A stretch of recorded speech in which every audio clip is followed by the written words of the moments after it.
What's up, you guys? It's Vinny. Today we're going to be talking about a beginner body weight workout that somebody can do at home and doesn't require any equipment at all. This workout is going to be for the person who is very new to exercise, and the person probably doesn't have any weights at home, but can definitely still do a very good workout at home. We're basically basing off of 5 main workouts. The 5 exercises we're going to be doing, I'll put some rep ranges and stuff at the bottom. So the 5 exercises is going to be number 1, a body weight squat. A bodyweight squat is very good for a lot of people. I'll kind of explain as I go through what to do, how to do it, and then like I said, the rep ranges and sets and stuff will be in the description. I just don't want to waste a lot of time trying to go through sets and do all that stuff. So I'm trying to keep this video fairly short. So number 1 is going to be a bodyweight squat. Number 2 is going to be a glute bridge / hip thruster. I'll demonstrate that and then kind of talk you through that one as well. Number 3 is going to be a lying row. The lying row is a very good back exercise to be able to do without any exercises. A lot of people think that in order to do back, you have to have dumbbells or a pull-up bar or like some type of cable machine to be able to pull resistance behind the body, but that's not necessarily the case. Number 4 is going to be the assisted push-up. A lot of people like calling it the girl push-up. I don't like necessarily calling it a girl push-up because I basically start the majority of my people, as far as the majority of my clients, on a assisted push-up until they get comfortable doing regular push-ups, and that's just kind of how that goes. And then number 5 is going to be a cocoon. So a cocoon, I'll explain it a little later in depth, but basically a cocoon is a core exercise that is very similar to a plank, but instead of facing down, you're facing up, and that one's really good. It makes sure that you don't sag your lower back and start to have like that lower back tightness. And also too, you don't have to worry about pressing your forearms into the floor and then getting like that forearm burn or even your shoulders tiring out. We're focusing only on the core in that move. So I'm gonna go ahead and start with the bodyweight squat. All right, so for the box squat, as you see, I have a box behind me. I'll do both facing forward and sideways to kind of give you an idea of what we're doing. So for the most time, for a box squat, I'm using an actual box, but you can use a chair, you can use a sofa, or you can use a workout bench, whatever you have. The idea here, when we're doing our squat, we always want to keep our feet nice and planted, pressing through the heel and the front 2 balls of the feet. Nice tall chest. As we come down, we're bringing our hips down. What we don't want to do is push our hips all the way back and basically have a seat, right? Basically now the bench, the box is actually holding my whole hamstring all the way to my glute. We don't necessarily want that. What we're looking for is to try to land at the tip of the box. So come down to the tip of the box. Now if you see, there's a lot more bend in my knees. And you can't really see right now, but there's a lot of bend in my ankle. And what that's going to do is that's actually going to help us use more quad, right, when we're standing up. So that's number 1. Make sure we're shooting for the tip of the bench, pressing through, nice and tall. Make sure we're always squeezing the glutes whenever we're doing any leg exercises, right? So we're going to come down, touch, press out. I'm using my arms to come out this way. What that's doing is that's helping keeping my chest up nice and tall. So what happens a lot of times, people will do this. They'll squat down to make them feel like they're getting lower, but you're really not. So instead, sit up nice and tall, come up. If you notice, my upper back stays nice and straight, and I press right through. Our feet distance, right? Where's our distance? I normally like to say between hip width, right, which is where the bone hits the hip, and shoulder width. For the most part, everybody has wider shoulders when they do hips. There are some very slender people who don't. So I like to be more shoulder width apart just because I'm a bit of a wider person, so I like that.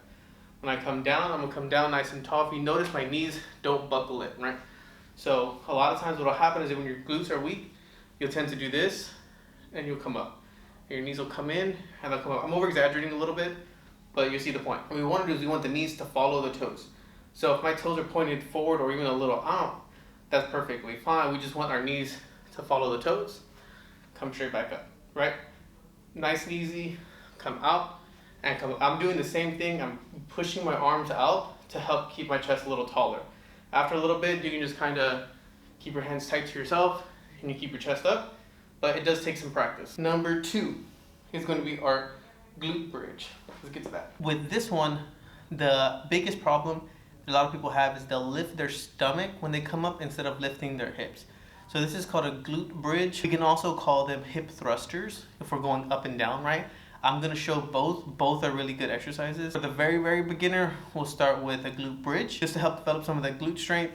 And then for the person who's a little more advanced, we'll get into the hip thrusters. So when we're here, we want to make sure that we're keeping the knee at a 90-degree angle.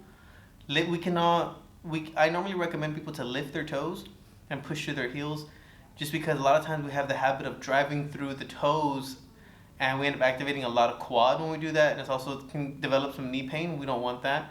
So driving through the heels, we're actually activating more of the hamstring and the glute. So when I'm here, hands down to the side, I'm gonna lift my toes up, and I'm gonna press through, lifting the hips through. Oh, dang. And press through, lifting the hips.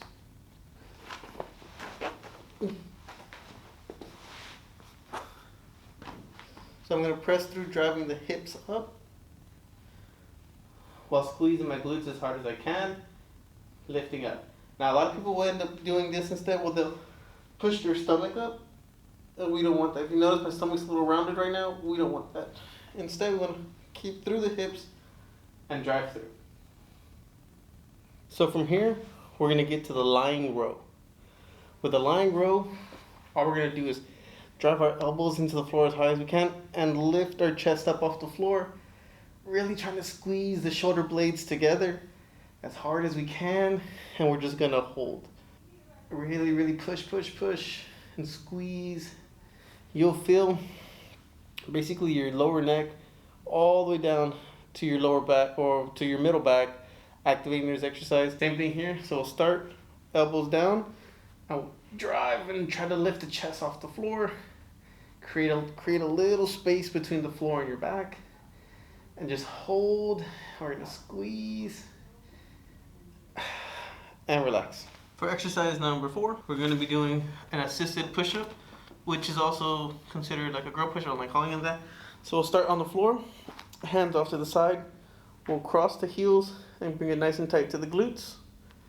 What we're going to do is we're going to press through, driving the elbows in, not flaring them out that way. A lot of times people will come in here and they'll flare out that way. We don't want to do that. We want to bring the elbows down to the side and press through, down to the side, and press through. If this is too challenging for you, what I always like to do is tell people to just roll up. So what we'll do is we'll roll up like a worm. Once we're here, slow release down, making sure the chest touches before the hips do, and then we'll roll up again, chest touch before the hips. The last exercise, this is called a cuckoo. The main problem with a plank is it'll throw a lot of pressure into your lower back and into your forearms, right? So the way we start here is we'll bring the knees up, nice flat low back. We'll extend the legs out and we'll just hold. The goal here is to keep the lower back into the floor and pull your belly button into the floor. And we'll just hold. If you start to feel any lower back pain, we can bend the knees and pull them in a little bit. And then we're still doing an ab exercise. We're just not necessarily working or using the lower back as much. Alright guys, like I said at the beginning of the video, all the reps and sets will be down in the description. Granted, this workout once again is for the beginner. I'll continue to make videos for the intermediate all the way up to the advanced. This is going to be along the body weight playlist. We're also going to have a dumbbell playlist, a kettlebell playlist, barbell training. Alright guys, if you like the content, please like, comment, subscribe. That's how you help me grow and I can get this content out to more people. And once again, thanks for watching. See you in the next one.